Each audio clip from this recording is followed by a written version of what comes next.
नीचे बैठिए। जो जहां भी है अपने अपने स्थान पे बैठे तभी बात होगी। अगर नहीं बैठोगे तो फिर मैं, आप मेरा नेचर जानते हो ना, फिर मैं माइक यहाँ रखूंगा, इस वाले दरवाजे से जाऊंगा, गाड़ी में बैठूंगा और वापस चलूंगा। मैं तो ईवीएम से जीता हूँ, लेकिन आप नहीं जानते 1.25 महीना रखवाली करवा के वेयर हाउस की तब जीता हूँ। काशीराम साहब कहते थे कि बैलेट के साथ साथ बुलेट की तैयारी में अपने अधिकार को लूटने नहीं देना, अपने अधिकार को। मुझे बड़ी तकलीफ के साथ कहना पड़ेगा, मैं इस दर्द को भूलूंगा नहीं कि जिस तरह से मेरे भाइयों के कान पकड़वा के पूरे बहुजन समाज को पारित करने का काम थाने में किया गया, इस दर्द को हम लोग खोने नहीं, समय आने दीजिए, सूझ समय इसका एहसास किया जाएगा।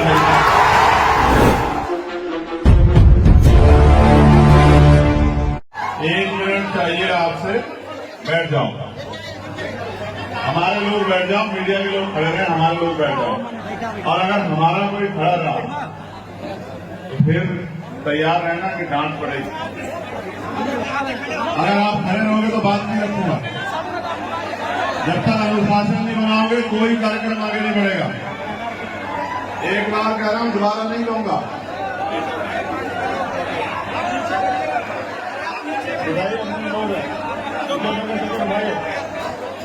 कोई अपना आदमी खड़ा ना है। नीचे बैठिए। जो जहां भी है अपने अपने स्थान पर बैठे तभी बात होगी। अगर नहीं बैठोगे तो फिर मैं, आप मेरा नेचर जानते हो ना, फिर मैं माइक यहाँ रखूंगा, इस वाले दरवाजे से जाऊंगा, गाड़ी में बैठूंगा और वापस चला जाऊंगा। आप ये चाहते हो क्या? तो बैठो फिर अपनी अपनी जगह पे बैठो, जल्दी बैठो। ये मेरे जीवन का पहला कार्यक्रम है जो दूसरी मंजिल पे हो रहा है। इसको लेके मेरी चिंताएं, इसलिए कह रहा हूं कि नीचे बैठो। आप लोग भी कोशिश करो कि बैठ जाओ। ये ऊंचाई है, एक जरा सी गलती होगी और नुकसान हो जाएगा बहुत बड़ा। बैठ जाओ, अपनी जगह पे बैठो। बहादुर लोग हो आप लोग, बैठ जाओ।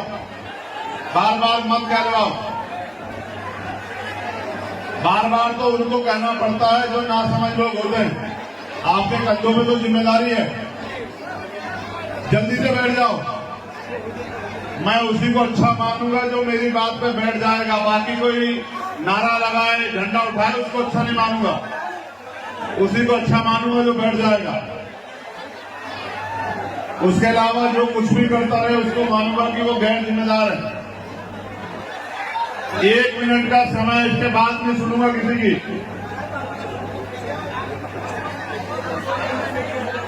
चालीस सेकेंड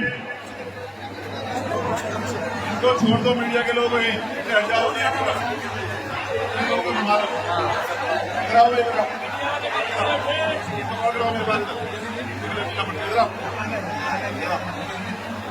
भाई समझ नहीं आता आपको?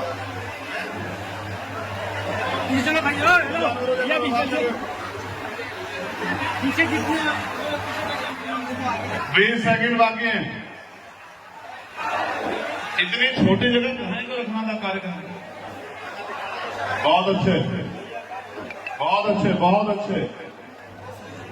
जय भीम, जय भारत, जय संविधान, जय मंडल, जय जोहार। मऊ की ये क्रांतिकारी धरती और यहाँ उपस्थित ये जो पुलिस के साथी हैं, आप जाओ भाई उधर, आप जाके अपना काम देखो। जो जिस पे हमको रोको, वहां गेट के उत्तर जाओ कुछ लोग,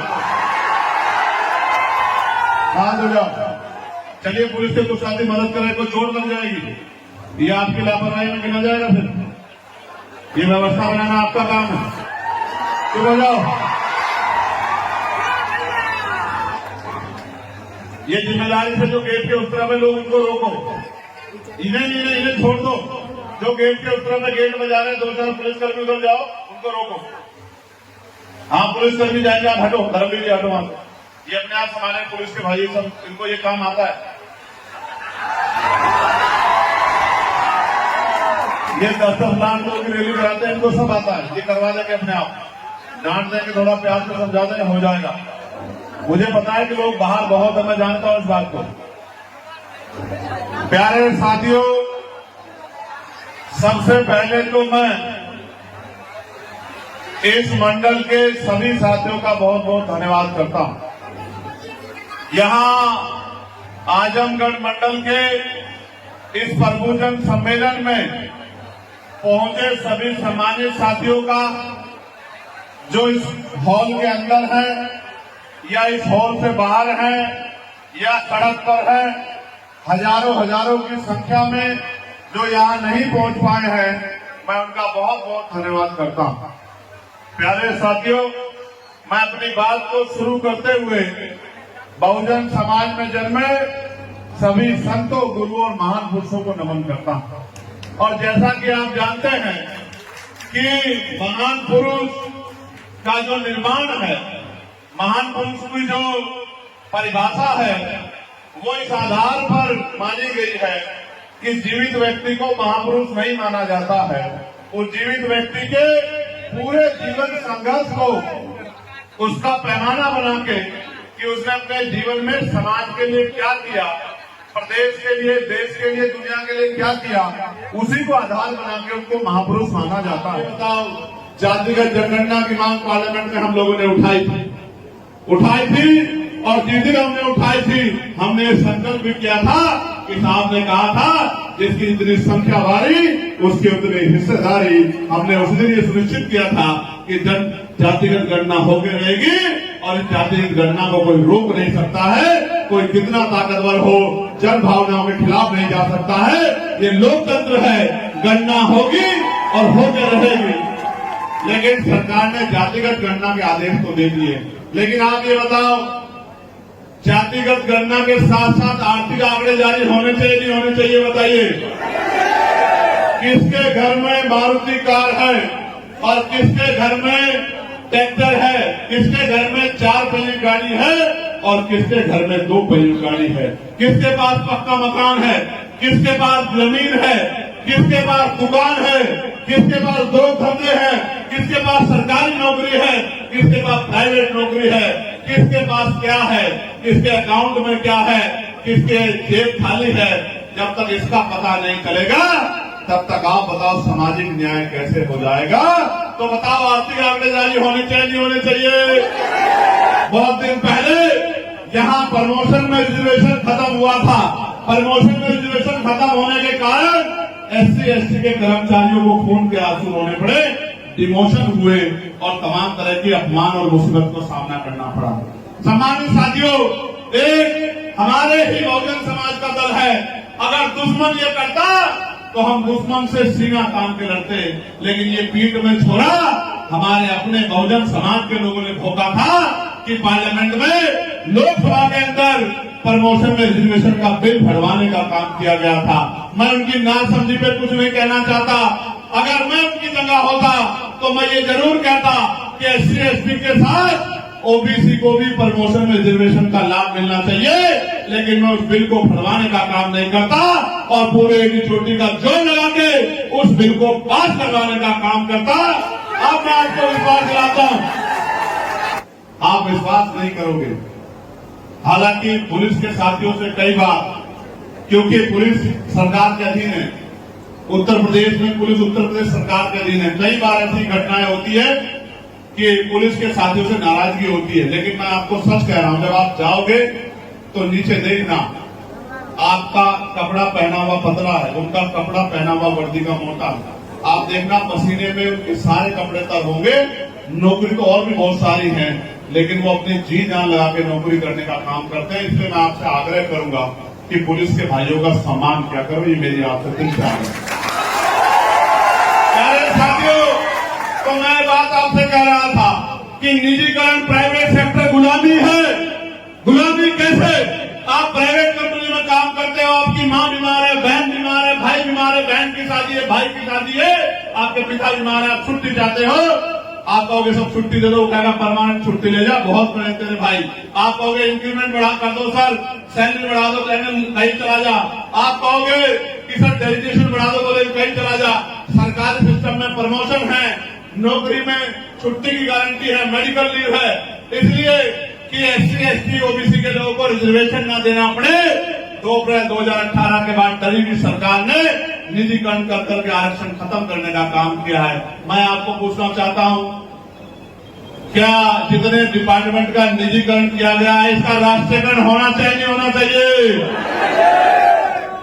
जबकि मैं तो ईवीएम से जीता हूं, लेकिन आप नहीं जानते, 1.25 महीना रखवाली करवा के वेयर हाउस की तब जीता हूं और सारी फॉर्मेलिटियां पूरी करके फॉर्म 17C लेके और एक एक जानकारी जुटा के जीता हूं।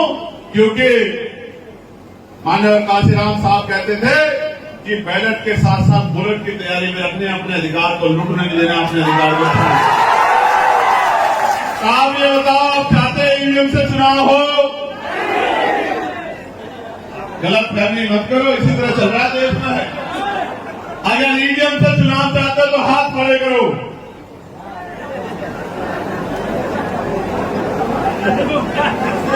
ये मोबाइल वालों के हाथ छोड़ के किसी का हाथ खड़ा नहीं। ये मोबाइल वाले समर्थन में खड़े किए, वीडियो बनाने के लिए खड़े किए।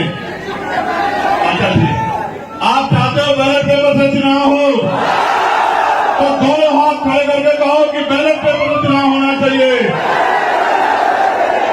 मैं मीडिया के माध्यम से कहूंगा कि वो दिखाएं देश की सरकारों को कि जनता क्या चाहती है। लोकतंत्र का मतलब होता है जनता का शासन। जनता चाहती है कि बैलेट पेपर से चुनाव हो और सरकार कह रही है कि ईवीएम से चुनाव हो। ईवीएम इलेक्ट्रॉनिक वोटिंग मशीन है और जो भी चीज इलेक्ट्रॉनिक है उसमें किसी भी तरह के घपले घोटाले की संभावनाएं हैं। प्यारे साथियों, एक बहुत महत्वपूर्ण बात यह है, जिस तरह से कमजोर वर्गों पे जुर्म जाति अत्याचार किया जा रहा है, किसी का घर तोड़ा जा रहा है, किसी घर पे बुलडोजर चलाया जा रहा है, किसी को मारा जा रहा है, किसी को मार के लटकाया जा रहा है, किसी को पीटा जा रहा है, किसी की जमीन छीनी जा रही है। आप चाहते हो जुर्म जाति बंद होनी चाहिए नहीं होनी चाहिए? दोनों हाथ बढ़ होनी चाहिए नहीं होनी चाहिए? जो जुर्म जाति कर रहे हैं उन पर सख्त कार्रवाई होनी चाहिए नहीं होनी चाहिए?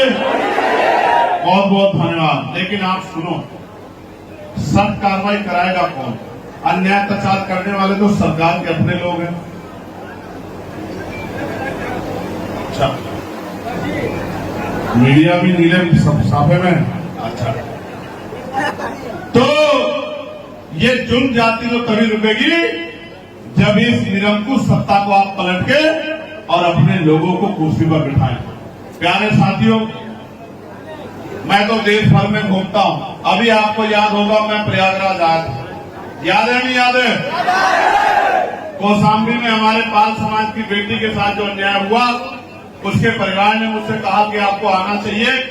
मैं जब जाने लगा मुझे रोक लिया गया और करछना में हमारे लोगों पे जिस तरह साजिश करके सरकार के इशारे पे पुलिस के साथ वहां के क्षेत्रीय लोगों ने मिलकर हमारी मोटरसाइकिलों को तोड़ा, हमारी गाड़ियों को तोड़ा, हमारी मोटरसाइकिलों को जला, जिसकी वीडियो भी मैंने उपलब्ध कराई, और फिर हमारे निर्दोष लोगों को जेल में डालने का काम किया।